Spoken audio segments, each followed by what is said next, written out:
SB19 animated short horror stories? Sino, sino nagawa nito? I'm sorry?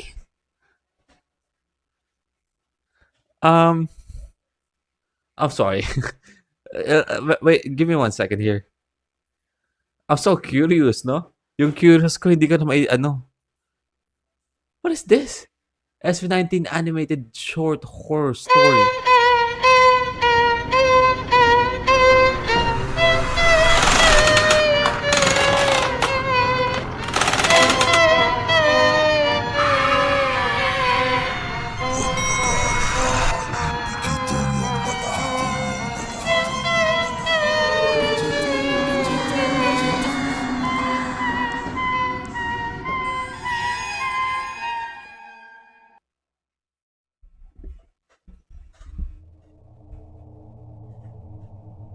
Overloaded?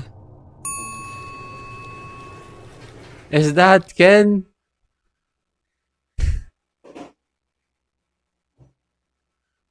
Oh, sorry, is that Ken? Overloaded?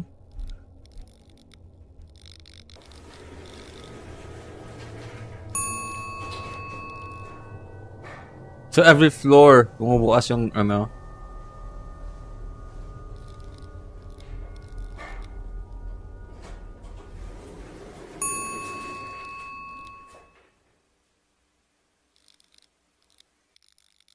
Hello?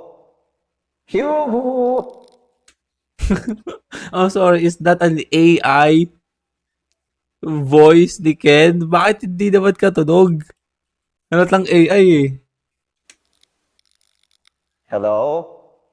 Hugo! Wala bang tao? Walang sasakay? Hello? Hello?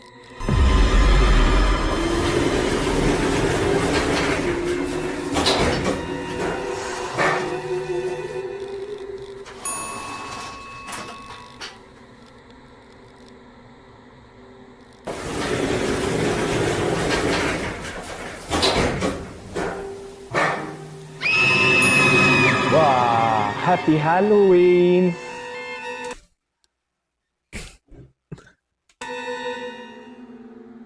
Happy Halloween din.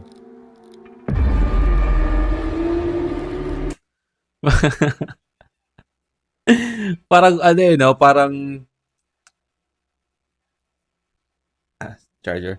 Parang ano, parang si Ken na parang hindi. Alam mo yung parang it's fucking AI nito is weird, man. Oh, hindi kayo sasakay? Happy Halloween din. Oh, hindi kayo sasakay? Hindi, sige. Mamaya na lang. May overloaded na eh. Ha? Ano mo overloaded? Kaya ano Ano, overloaded? kasakay eh. Huwag ka nang ano dyan. Halika na. Umiyaw na. Ano jam? Yan na. Overloaded. Okay. Okay. Buksan niyo to. Buksan niyo tong elevator. Layuan niyo ako.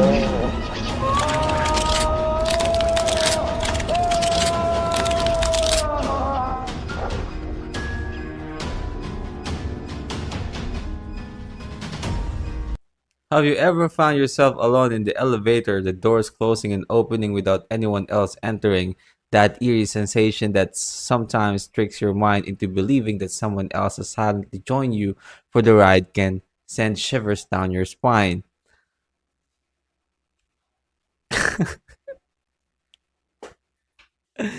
Oh, buksan nyo to. Layuan nyo ko. Ay, nako. Okay, so at least nawala na yung curiosity ko, no? Hindi ko nalabanan yung sarili ko doon. SB19 animated horror short. Okay.